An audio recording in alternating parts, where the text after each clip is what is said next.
Hi, everyone. Dr. Liz here. Welcome to the Hypnotize Me podcast. I'm glad you're here, glad you're listening and learning, and hopefully it will help you with your journey along the way. I am a psychotherapist with a specialty in anxiety, insomnia, and deeper emotional healing. Hypnosis is one of the tools in my toolbox that I use to help people feel better and to help people be better. I do work all over the world. Please feel free to reach out and contact me if you would like some help. I've been an entrepreneur for most of my adult life, built an award-winning company, sold it, and then focused mainly on my private practice. That gives you a unique perspective, especially my ability to work with people in business at all kinds of levels. Before I go, if you'd like to support the podcast, you can go and subscribe to the newsletter. And you'll get free hypnosis downloads that you can listen to immediately. Another way is to buy one of the downloads that I have for sale. I only have a couple up there, but they're good ones. They've stood the test of time. I made the decision to not run ads during my podcast because I really do see it as an act of service. I completely respect people who do have ads on their podcast, but it's just not my path. All right, everyone, enjoy the episode. And I hope to see you back here soon.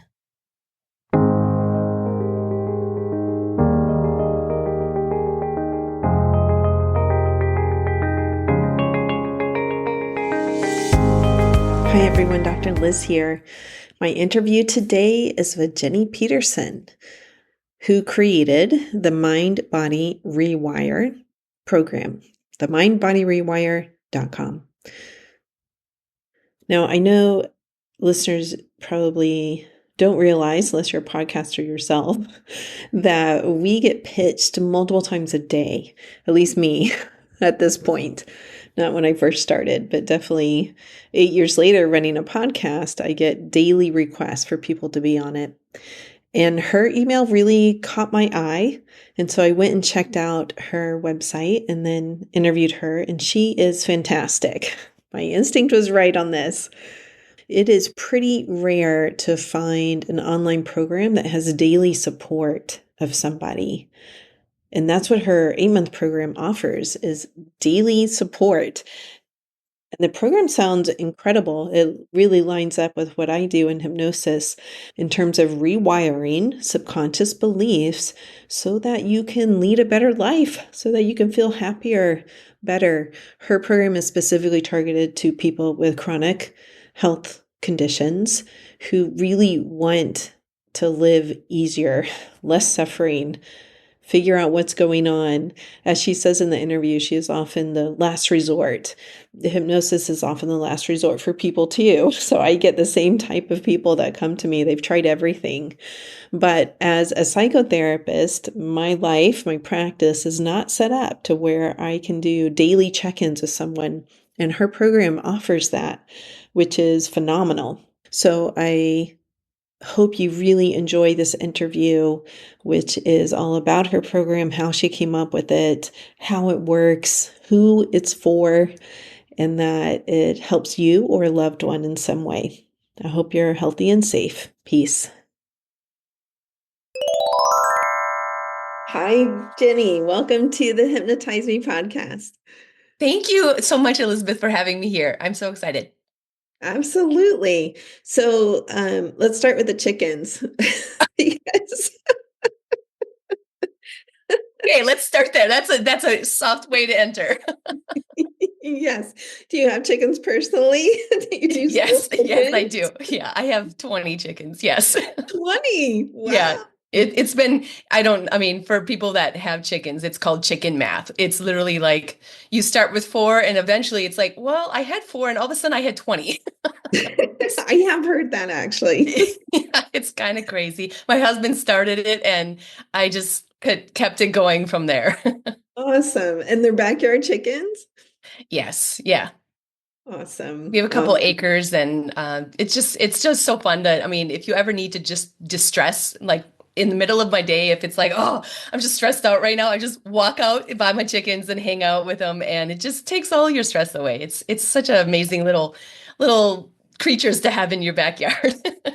Yes, it is a goal of mine, I will tell you. Yeah, because I think it's a goal of a lot of people's, but if there's anything I can tell you, it's more than what you think it's going to be. oh yeah. Yeah. I help take care of my daughter's school chickens. Yes, It is a lot of work for right. Well, sure. I mean, taking care of them, like feeding them and everything else, isn't really that hard. It's the part of like when they get sick or something happens, there's not much help out there, and you learn as you go. You definitely learn as you go. I could write a Yeah. book now. Yes, but I think they're far more affectionate than people realize. Oh That's yeah. what I found. There's one Hmm. that's like so attached to her and wanted to cuddle up under her shirt all the Oh time. wow. And yeah, and they learn faces. They can learn up to 100 Absolutely. Yeah. faces And their names too. and their names. Yeah, and that they're adorable. Yeah. Yeah.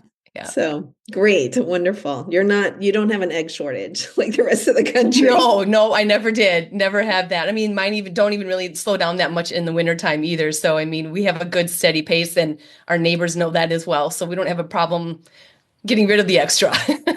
Nice, very nice. All right. So let's jump into the real reason you're here. Chickens. I thought it was on a chicken podcast. Sorry. Yes. All right. Homesteaders Um, podcast. yeah. Why don't you let the listeners know your story? I think when I was reading your material and I often go and check out material before I say, yes, let's, come on the podcast. I was struck by the fact that it started in your teens. You had real chronic Mm-hmm. illness that Hmm. started in your teens. Hmm. So, can you tell the listeners the, how this all started for you? Sure, sure. And I do want to say the reason I love chickens is part of my healing story. Chickens are Awesome. part of the whole reason I have them. So, um, Awesome. I had chronic skin issues and a lot of like body pain when I was in my teens and maybe even well before that. And then I got in a bike accident when I was 16. And that I ended up having a cyst on my pancreas. So that was a really big deal, not like just a little bit of acne. We're talking, we have to have major surgery here. And after my major surgery, which the whole process was probably 8 months long between them, just I was intravenously fed for a while just to see if the cyst would go away. That didn't happen. Ended up having the cyst removed. And then once I was done with that, I just had a lot of hard time digesting food, which makes sense. I mean, I didn't eat for several months, and then my whole digestive tract was thrown off with the surgery, and I didn't really get much help after that. The doctors were just like, "Go eat a steak a day after my surgery." It was like, Wow. I don't feel like I'm digesting my food very well. Yeah. So that did lead me, my mom and I, to more holistic type of help, lots of enzymes and digestive things. And then that intrigued me because it was a whole new world for me. And I started getting into holistic studies at a very young age. I was carrying around herbs and doing healthy diet that people are doing now that is really popular now. I was doing 25 years ago when I was a Wow. teenager. And it's started there where I just became very interested in nutrition and herbs and how the body worked. And then right after high school, I opened my own health and wellness after I was certified in herbalism. And that started a whole new journey of being a business owner and also trying to help people with their health. And I wasn't really experiencing a lot of symptoms during that time.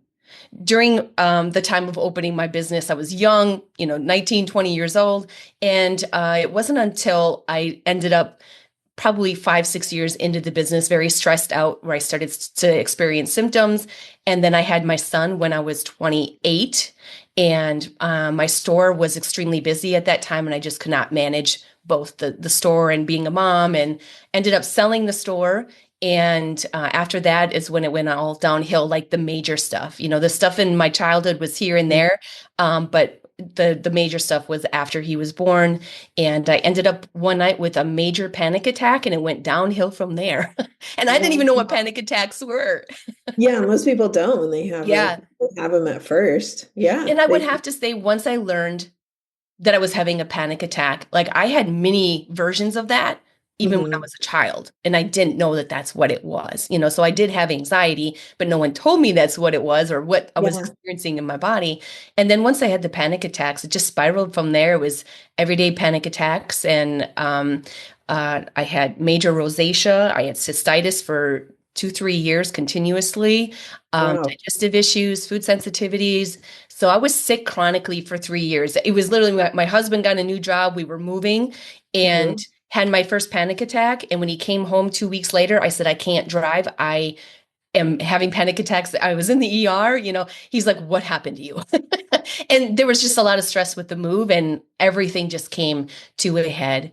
And that really started my journey of trying to figure things out despite what I knew, what I was trained in, nothing was working for me. So I went to go see other people that were like me.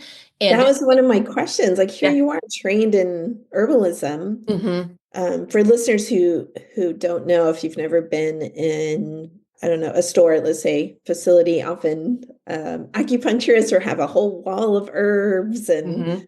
sometimes massage therapists are also have that as an adjunct. But it's really using the natural herbs to, usually it's like custom mixes for people, correct? Yeah, but there were certain lines that I, recommended and worked with based on my training. Okay, so Yeah. it's more like, how do you describe it to people? Like, Herbalism is the study of herbs and what their, constitutions are and what they all do in the body and how to grow them. But once you understand that, you really can move into using practitioner lines with okay. your clients that are in capsules. Hmm. So I didn't make those. Of course, I was using lines. I did make my own teas. Hmm. But it's the study of herbs and really what they do in the body, the properties of them. Okay. Yeah. So even though you were trained in all that, that wasn't doing it. It wasn't fixing it. No, no. And I mean it was not only that, but it was, I was trained in all this nutrition of this is how you eat, all the protocols that in the functional medicine, holistic medicine world that are followed, I was doing it and nothing was working. In fact, I was getting more and more sensitive to foods and just not able to eat very much at all because of all the limitations and symptoms that I had around that. That is really interesting. You're getting more and more sensitive to foods.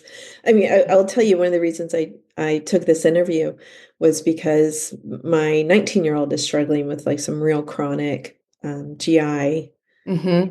dysautonomia Okay. symptoms. Yeah, He seems to be getting more and more sensitive to food, exactly how you you put it. will. Yeah, and that will happen because the nervous system was heightened already. And Uh-huh. then when you start eating, and there's even more fear around even one sensitivity, that nervous Yep. system just keeps going, going, going. And we hear people that start off with one sensitivity, and all of a sudden, all they can do is eat three foods. And Yeah. it's a natural progression that happens, Right. especially when people have multiple chronic conditions. Yes. All right. So Yeah. you were getting more and more sensitive to food, and then what came next? Yeah, so I just kept searching, and I don't even know what led me into searching for subconscious work. It was really, I was searching for somebody to help me with my emotions. Like I knew it was emotional and intuitively, but I could never find anybody that helped me with beyond just helping to release these emotions with tapping a little bit on my body or whatever. It was like, but this just doesn't feel deep enough. So I literally got in the plane, and I'm telling you, I was not healthy enough to be getting in a plane. And I went all over the country learning about subconscious work. In fact, I called the ER when I was in my hotel room by myself. I mean, it was a mess, but I was destined or determined, I should say, to just find an answer. And I was in classes just trying to figure out. And once I understood the subconscious mind, Mhm. I want and biologically how we're designed for that subconscious to be the messenger for the rest of the body. I was like, this is it. This is it.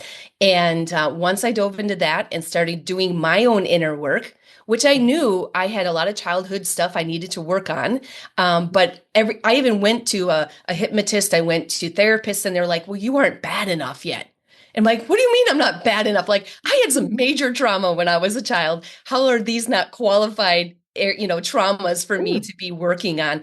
And a lot of times I just got pushed off, never really taken seriously. So I just kept Interesting. searching. And once I learned the subconscious, I actually formulated my own kind of formula for identifying patterns, letting them go, and rewiring my nervous system, Mhm.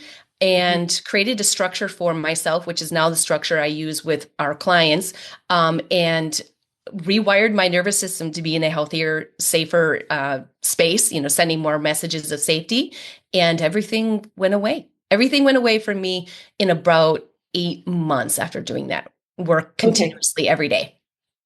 Every day. Every day, because for that rewiring process, there has to be something every day done. It was, I did a lot of sessions with practitioners working on subconscious stuff, but that's session work. And I would go back Yeah. to being the same me when I left that office, and no Yeah. one was giving me daily work of what I needed to work on, creating a 2.0 version of me that created that safety that my body was desiring. So every day I did little things, and also stopped fearing my dang body. I mean, that was first and foremost. It Yeah. stopped fearing what was going on once I biologically understood my body and its symptoms are actually an indicator that it's working wonderfully and perfectly. And Hmm. that is a whole reshift that is when you start to see your body functioning normally in the way it's supposed to, based on how it's biologically designed, you don't have fear of it anymore. It's a really nice reframe that instantly calms the nervous system. So for me, it was stopping the fearing of my body. And no matter if you're in the medical, which the medical definitely, leans towards fearing your body. And then even in the holistic world where I was, it was always taught to me there's something wrong in the body. There's always something to fix. And Hmm. when there's symptoms, we need to fix them. That isn't the mindset that you want to be in if you want to heal. So Okay. for me, that was big. So it's just shifting out, and I agree with you. There's always something to fix. And Mhm. um it's shifting out of that to the mindset of my body's communicating with me, Yes. telling me what I need to do. Yeah. I don't need to fear it because I see that fear all the time in my daughter, like Yes. even the food in particular. Like I could eat this 2 weeks ago and today it made me sick, and and now what next is going to make me sick? Exactly. A lot of Exactly. fear. Yeah. Yeah. It's a spiral that just keeps it going into a deeper hole. Okay. And I was impressed when I was reading through your website, or I think it was a podcast because you have your own podcast. Right. Hmm. And I had listened to a couple of episodes, and I was impressed that part of the message was like, yeah, there's things you have to do every day. Hmm. Like maintenance is how I saw that. Like Yeah. and you said it is I think you put it as a discipline. Like there are things you have to do. You have to be disciplined. It's not just like, oh, go to acupuncture once a week or hypnosis once a week Hmm. or whatever that is. So, Yeah. can you talk about some of those disciplines? Hmm. Yeah. And so for me, I categorize it as two things. There's the discipline of the maintenance, and then there's the discipline of the specific patterns to you. So there's the maintenance that is I do visualization morning and evening upon waking up. That is going to tell your nervous system, oh, the future is safe. Not the future scary, the Uh-huh. future safe. Because again, the messages that we send our body is how it's biologically responding. So if I am fearing the future, my body is bracing for a future. I'm going to be in anxiety. I'm going to have nervousness. Like it's preparing for Mhm. protection. So that visualization is very important to be visualizing where you want to be. So that's Mhm. was very important morning and evening. Those are things I still do now. And then gratitude. Gratitude is going to help activate your brain to start looking at things in a positive way rather than the negative Nancy, which our brains have a tendency to go when we have chronic conditions. We don't start off that way, but all of a sudden we become like this big negative Nancy and we have nothing positive to say or even look Yes. at. So the Mhm. gratitude is very, very important. And then movement, and I'm not talking about like running or anything like that. I'm talking like yoga or any type of somatic movement, any qigong or anything along those lines of slow movement, starting to feel your body and getting moving, which is important for also calming the mind and body. So that's the maintenance stuff. Mhm. But the stuff that is on top of that, just as important is the specific targeted work for you as an individual. So for me, for example, it's going to be, we're looking for our triggers that are causing our body to be activated into a state of not feeling safe. So for me, my triggers were taking a shower. I was in fear I was going to pass out and die. Yep. So I had to train around that. I had to visualize. I had to do what we call a sandwich for the mind body technique. It's a sandwich technique where I'm going in there and training myself around creating a safe space around the shower. It's how are my behaviors throughout the day and how I'm responding to certain situations. If I'm feeling overwhelmed, okay, back off, because overwhelm and palpitations go hand in hand. And I had palpitations nonstop. And so for me, it was when I get overwhelmed, I need to be looking at what is causing the overwhelm. And it's me with my high expectations of I need to do 10 things right now and I am limited and I can't get this all done and I feel rushed. So it was for me learning about why I had these high expectations on myself. So I do go back to memory work of where this all comes from to find those proofs. And then my daily work is going to be when those moments come up to be rewiring with new thoughts of, hey, if I'm feeling this overwhelm, I'm causing this. Nobody's doing this but me. And what have I done to create these high expectations or have this overwhelm? Probably not setting boundaries, those type of things. So it's the daily work that we look and say, what are your symptoms? What are the patterns connected to your symptoms? Where did those patterns come from? Which is important to know that history. What led you to this place? Doesn't mean we sit in the past forever, but that's the proof, and that's the proof your subconscious is operating from. So it's important. And then once we know that, we can then tell the subconscious it's safe to let that go now. We're now going to respond this way and start that rewiring process. Incredible. I mean, I have questions. I'm sorry, I do a lot of talking, but I want to make sure it makes all Incredible. sense. Yeah. So part of what you're talking about is the beliefs underneath, the Yeah. subconscious beliefs that got developed at some point Mm-hmm. that caused that overwhelm, maybe those high expectations, rewiring those subconscious beliefs. Mm-hmm. But first becoming aware of them. Yeah. Is your program how so it helps with the specific. It's not just like general We videos of identify learning specifically what something. the patterns are for people. It will be very similar, like when it comes to palpitations, it's 100% always overwhelmed. So biologically, we have to look at how is the body made? What are the body parts? What is that body part designed to do? And Uh-huh. the subconscious pattern is going to be connected to that. So your skin is a protector. So if we're having Yes. skin issues, it's going to be where do I feel separated or not want to be separated? So there's Mm, always going to be like this underlying theme, but it's going to be very specific to you. In the case of digestive issues, how am I not digesting life very well? Or what am I holding in mhm. that needs to be released?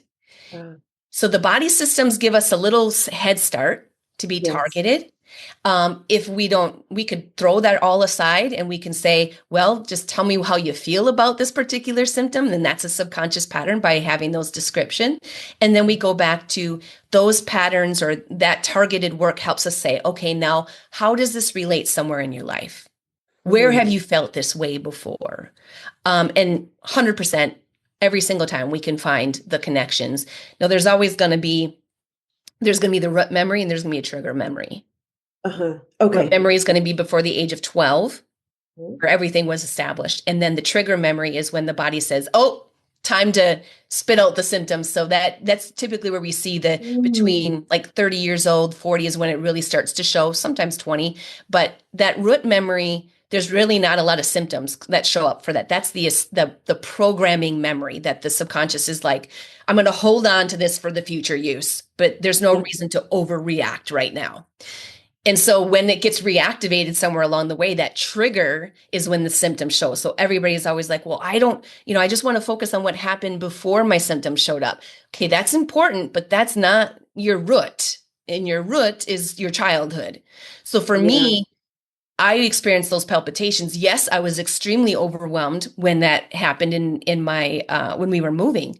But when I was a child, it was the same exact feeling of when I Oh, was, my dad is driving the car drunk and we're in the back seat and screaming as kids because we're scared out of our mind and we're overwhelmed.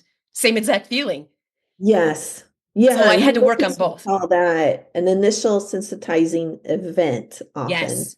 ISC. And it's not always one event, quote Yes. unquote, but often it Correct. can be Yes. traced to one event. And Yeah. we do typically think that that starts very early in childhood. Yeah. Although sometimes when people have traumatic events happen, even teenage adulthood, Hmm.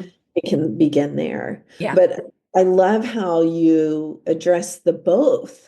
So Yeah. it's like, okay, there's this root that happened, Hmm. but then something happened later to trigger all the symptoms to come forth. Yes. Yeah. Yeah, love that. And that has been my clinical experience as well. Like Yeah. people don't come to, I mean, sometimes obviously there's child therapy that parents will take kids to, Yeah. adults. And so Yeah. they're like, this seemed to come out of the blue, you know? Exactly. That's the most common thing I hear. It came out of blue. No, it didn't. Technically, if we put this timeline together, it makes 100% sense. Yes. Yeah. My other question is, do you get a lot of POTS patients? Oh, yeah. Okay, because a lot of the symptoms you're describing sound like POTS Correct. symptoms. You Yes. do. Okay, Yes. A got lot it. of POTS, a lot of MCAS, mold sensitivities, Mhm. Lyme. I had Lyme, lots of digestive issues, food sensitivities. I mean, food sensitivities is probably our biggest one. Okay. Palpitations would probably be right up there with being the top. Mhm. But when people come to us, they've got many, many symptoms. I mean, we Yeah. work with people that only have one, but a majority of people, it's going to be three or more. Yes. Yeah. Yeah, they start to overlap and all come They out. do. It's oftentimes a lot, very much connected in a lot of ways. Yes. Okay. How does herbalism fit into this? Like, do you find that it can be helpful for people? Like, that's part of their journey? Or is it more like that's something you did in the past? It doesn't really fit now. 100%. It feels like a different lifetime for me. It I does. don't Okay. do anything at all anymore. Mm, Not to say that there isn't a time and place, but yeah. everything that I do, I teach even for myself. I am using the work that I use now, and I very rarely pull anything out because it sends you in a spiral because your body is every day working to come back into homeostasis, and those symptoms are part of that process. So if I'm taking something to stop it, that really Uh-huh. doesn't make any sense because I'm telling the body, stop what you naturally are supposed to be doing. Now, there might be a time where I take it for helping with the comfort level. If I'm majorly congested, with a snotty nose or something like that, I might take something to help relieve that just to be more comfortable. But it's a comfort level now that I'm grabbing those things for rather than a fixing. Got it. And so, Okay. my cabinet, Fixing it the used to symptom. be, yeah, I'm not doing this to fix this because I know my body already knows what the heck to do. I'm just trying to be more comfortable right now. And within that comfort, also, I don't want to stop the healing process. I want my body to keep doing what it's doing. So I'm not going to take something that's going to interfere with that, but I'm going to take something that supports me right now. So I'm just supporting the body during that time. Got it. Got it. Because there are like a million supplements Yeah. that people will recommend, Hmm. even for one condition sometimes. It's like, have you Yeah. tried this? Have you tried that? Have you tried that? And I understand like that is sometimes I see it as a phase of chronic illness. Correct. Is that trying phase, like when you're trying to figure out what the heck is going on? Yeah. Why am I having all these symptoms and how do I fix it? Hmm. So it's like It's that's a natural trajectory that we see that we are typically the last on the list. There is the medical, and once the medical doesn't work, then they're going into the holistic. Then from there, it's from the to the functional, and then they come to us. And it's hard because they've gone through like three phases and we have to unwire all that bullshit. I mean, there's a lot of stuff there. There's a lot of, okay, we have medical beliefs, then we have the holistic beliefs, we have the functional medicine and all these labels that you've been given. We have to say, we're going to clear the slate, act as if you know none of this, and we need to start fresh. So Okay. it is a whole rewiring process just to start doing the work. Like a lot of people are like, when am I going to start working on my symptoms? We have 30 days of working on this up here Uh-huh. before we can even get to that because there's so much there that we have to debunk and get rid of. Otherwise, your symptoms just aren't going to move. You're going to be in fear of it. You're going to be reaching for a supplement. You're going to think it was the food. We have to unwire all of these beliefs that you were given. So I wish it wasn't that they had to go through that entire process. We do have some people that went to the medical and then come immediately to us because of a friend or a referral, but that's very rare. It's always going to be that journey. Not to say it's wrong. It's just it does create a lot more work to create the shifts before we can actually start doing the work on your symptoms. Got it. I mean, I think there's some value of checking out, like, all right, you don't have cancer, Sure, sure. You don't. Do you think the labels can be helpful? Like, this is what we're starting with, or do you really see that as like the Western model that isn't really useful here? I don't find that it's helpful. I mean, it's helpful in the eyes of, I know when for me it was like, I just want to be told what I have and then it makes me feel better. And it did for a short term. But after that, I still was left with, what do I do now? I still don't have any answers. And then the label becomes your identity. And that's when it becomes a big problem. So Okay. for me, like a lot of people come to me and they'll give me a list of their labels and symptoms. And I'll say, I don't want the blanket labels. The blanket label is the Mhm. autoimmune, it's the POTS, it's the Lyme, it's the mast cell. Those are all blanket labels because it's usually somebody has multiple symptoms. So they Yes. have this label that covers this multiple symptoms. And that doesn't tell me anything. What tells me is your body. What symptoms are you having? Mhm. Your body system is going to tell me where we need to do the work, not a label. So it can be helpful to help maybe ease people's mind in the beginning, but I see it can lead to problems because it becomes an identity. Got it. Got it. Yes. Okay. So, how long have you been running this program? 7 years, I've been doing this business. Yeah. This business, 7 years. Okay. Mhm. I imagine it's evolved from when Oh, you a first lot, started. a Why lot. did you decide to put it online? Well, 7 years ago, I was running it by myself. I did put it online then. I was working out of my home with people that were in the area a little bit in the beginning, but then I took everything online. And ever since then, that's where it's been. We've grown. I have a coaching team that have coaches that work for me. I couldn't do it all by myself and do the Yeah. marketing and everything else as a Yeah. business. Like there's so much behind the scenes stuff that all of a sudden you're no longer the practitioner. You are the CEO running Yes. the stuff behind the scenes. So I created the structure of the program, and that's where I believe my expertise is understanding how the brain creates changes. And we Okay. can't just jump right in because our nervous system is going to freak out. And then I created that structure, and I'm a big process person. So I see Okay. things of this is the first step, this is the next step. And I've laid out our program is 8 months long. One for those that have more than three chronic symptoms, and every single day I laid that out, and that has evolved too. Of like, I created it based on my own experience when it first started. Well, obviously, me and other people are very different. So when people started to join, it was like, oh, I never thought about that. So then I add that piece in. And if you talk to my team, they'll say Jenny's always changing and evolving the program because every student that joins us actually helps us to make the program better because they give Yeah. us feedback at the end and we're like, oh, we didn't think of that, or we saw that this particular situation we need to do things differently.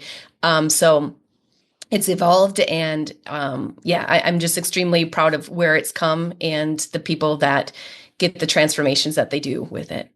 Okay. So originally you started working just with people in your area, and then you said, okay, let's take this a little bit larger and help people, whoever can find us. Let's say it Yeah, opens up to the world, really. yeah. Okay, and then it evolves from there. I tend to be very systems oriented too, like processes and Mhm. this is the step by step. Right. Who would you say is not appropriate for it? Like let's say someone really wants to sign up, but they're like, I know I'm never going to do that. You get a certain percentage of people who just never finish the program generally.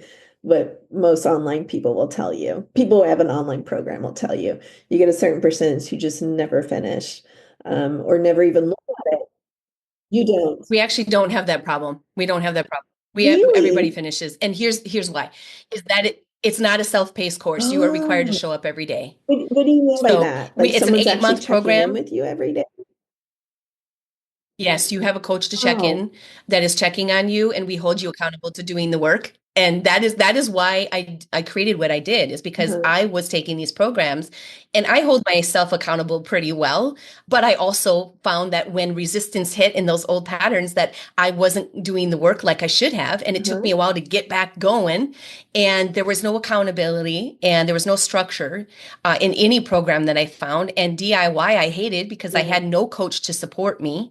Or if I yeah, did, it was just weekly group calls. So I took all of that experience and said, I didn't feel supported and I didn't have the structure. And that is key to rewiring and also feeling, like you have the support along the way. So whether a person takes our 8 week program or our 8 month program, every single day you have to show up. It is not a self-paced. And we have never had anybody not complete. I shouldn't say that. I think I have had one in the 7 years leave the course, but it was due to a medical issue. that's really impressive. But other than that, when they sign up, we tell them we're going to hold you accountable every single day. You have to show up for yourself. I mean, there might be some days that they are more lax, but they still are showing up, and the system literally tells you this is what you have to do today, check it off.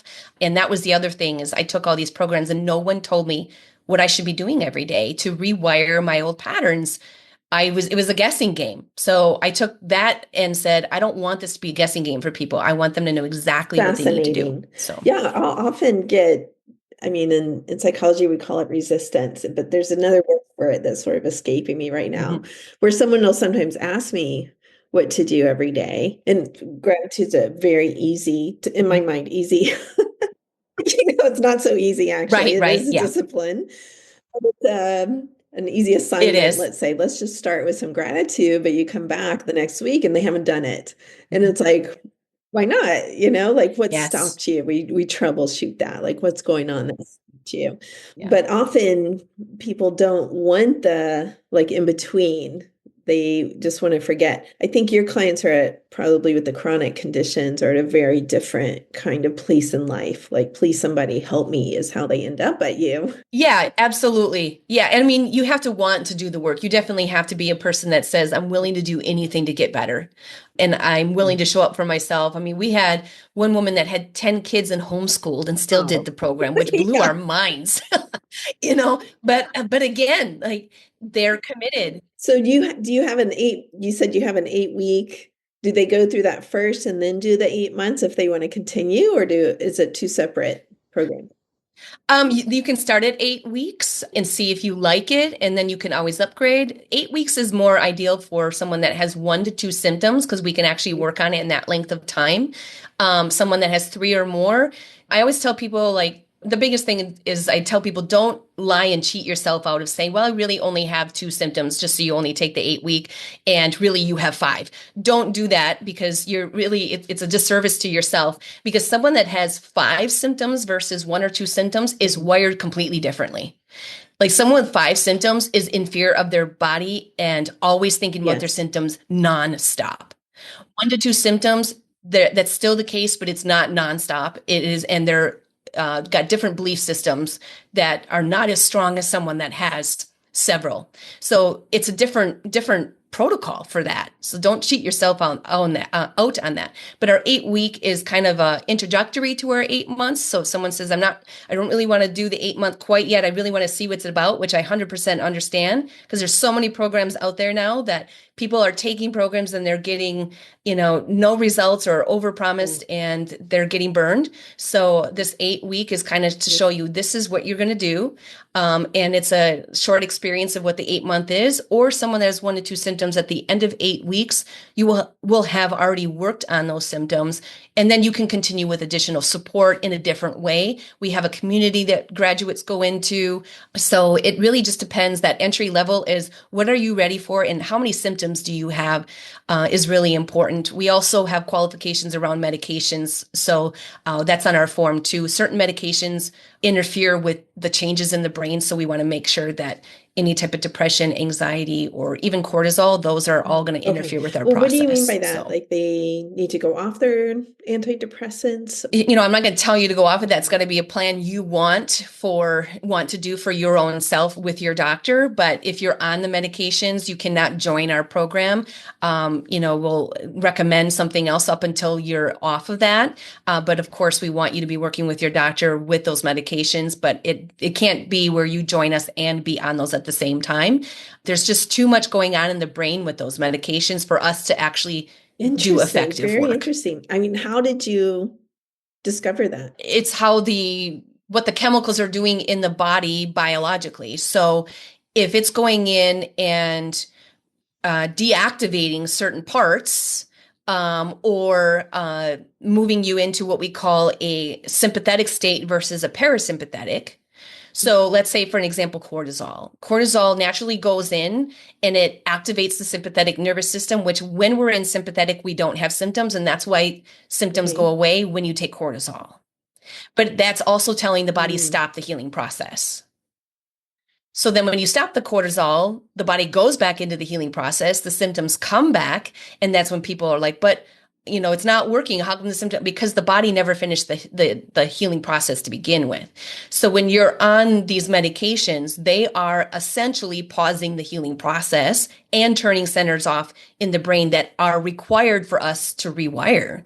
We need to feel emotions. We need to be able to go back and look at our experiences from a perspective that is healthy. And a lot of these medications interfere with the processes in the brain for that. So it's really looking at what is the prescription doing in the body and how is that interfering with the healing process biologically. There's a story my mentor tells actually of Yeah. a young couple he was seeing. They came in for couples therapy and they had a wedding that was about 8 months away or so. And they were there because the man said, I'm not in love with her anymore. Like, I don't think I can marry her. And this was, shocking to someone playing a wedding with someone, right? Hmm. And they'd Hmm. been together for a couple years or Yeah. so. And so he asked him, any recent medication changes? And he had very recently gone on an Mhm. antidepressant. And what the antidepressant, the whole purpose is to blunt feeling.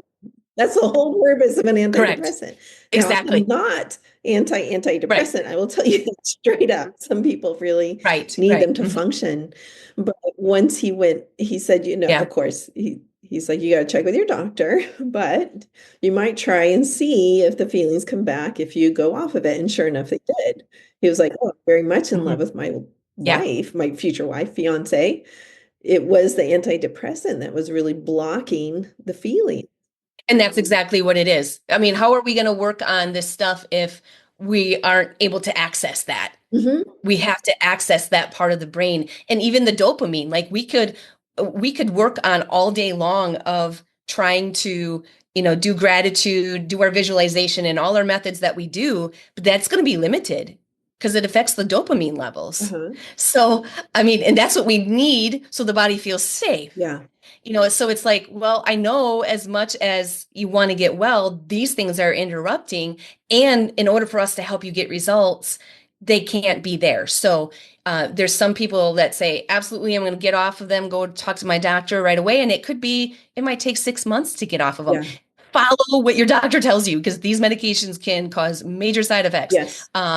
So I'm not saying immediately stop these. You have to get help in the proper way with that. But if it's your goal to get well, which we have a lot of people do, I mean, it blows me away sometimes. People say, this is what I'm on, and I'll say, okay, I can't work with you quite yet. Is it your plan to get off of these? Yes. Come back to me when you're done. And they're back to me 6 months later, and they're wanting to do the work, Yeah. which says a lot, It right does. there. I have the same Yeah. experience sometimes when someone's not Yeah. quite ready and I say, um, you think about it, you go away when you're ready. I'm Mhm. here when you need me. And they do often come back. Sometimes it's, 4 or 5 months, sometimes it's a year. Yeah. Right, right. If you want the help, you're going to continue having the drive to do that and be motivated to do that. What kind of safety do you create when people are going through this? Because you're talking about pretty intense emotional experiences sometimes. How do you make sure Hmm. that they're safe emotionally? Yeah, I mean, that's going to be different from client to client. But again, it's about how quickly we go into doing the work. So, we're not going to work on memory work 2 days into the program. We're going to get you prepared and your nervous system calmed down enough to go there. And then our protocol that we do while we're in session with you provides that safety. We're not going and reliving. That is actually going to just reactivate the sympathetic. We kind of make a medium level of we're going in there, we are working on the experience, but not enough to go back and actually cause the body to have a response. So that creates an environment where we can still do the work, but we're not reactivating the problem in the body. And then, of course, from client to client, just depending on what their environment is like, getting to know them personally. I mean, our clients are working personally in the 8-month program with their coach for that entire time. They get to know each other very well. So we have to know how to read the client. Like there's some that are ready to get to work and their nervous system is able to handle a little bit more, and others we have to go a lot slower. So we have to really be able to read who we're working with and make good decisions based off of that. Okay, got it. What kind of training do your coaches have then to do that? They train with you? Do they come in with? They train with me. Yeah. Okay. They're all mini me's of me. They're mini. Okay. Got it. Yeah. Is there anything I haven't asked about that you would like the listeners to know more about your program? I think the best place to start is really, if a person is interested, go to my podcast. You're going to really get a gist of what I teach there, and have a deeper understanding of what it is. I did forget to talk about what the chickens were and part of the healing The here. chickens. That's Yeah. right. Yeah. Well, it's actually, it's a part of my healing story because once we moved, I was like 6 months, 8 months into living in our new place where we were and not really getting that much better. And I told my husband, when I get better, I'm going to get chickens. Well, men don't listen, right? Uh-huh. He heard, I want chickens now. And he went and got 4 of them and put them in this shed in the back that was not even close to being ready for having chickens. Aw. And so what it did is it forced me to get up off the couch or out of the house every single day and go outside, even though I was scared to death Uh-huh. of what was going to happen when I was walking from the house to the chicken coop. And it forced me to take action. It forced me to get a little uncomfortable and move through that. And so essentially the chickens were part of me getting well. I mean, big time, because it just forced me to do things I normally probably wouldn't have done, because I had somebody I had to take care of these babies, right? Yes. So I can thank my husband for that. And then since then, it just continued to grow. So I love it. I love it. I will share that the chickens were a big part of my daughter's comfort when yeah. she went into her freshman year of high school during COVID, and that was a disaster for her. And so Mm-hmm. I pulled her out. We did homeschooling for a while, which was a disaster for me. Okay. Yes, yes. So 10th grade, she went into a private school, and it was part of her, let's call it accommodations for a Sure. better term, that she could go and sit with the chickens whenever she needed to, whenever she Wow. needed a break from the classroom, from everybody else. And she did. She took advantage of that. She'd have lunch with the chickens, and Oh my they were a goodness. huge part of her Yeah. healing and being comfortable in that new school and doing so well Right. there. So Right. similar experience there. I love it. Yeah. Great. Great.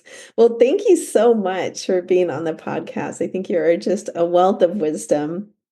And I hope people do go and check out your program. Tell them where they can find you, as well as the name of your podcast. Sure. The name of the podcast is The Rebellious Healer.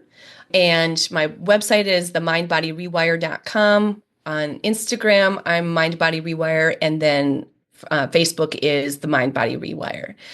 So those are where I'm at right now. I do have a TikTok channel as well. I'm not very active on there. And we do have a YouTube as well. My podcasts are on there and some shorts as well. And that's the Mind Body Rewire as well. Great. Well, thank you so much for being here and sharing your wisdom with everyone. Absolutely. Thanks for having me, Elizabeth.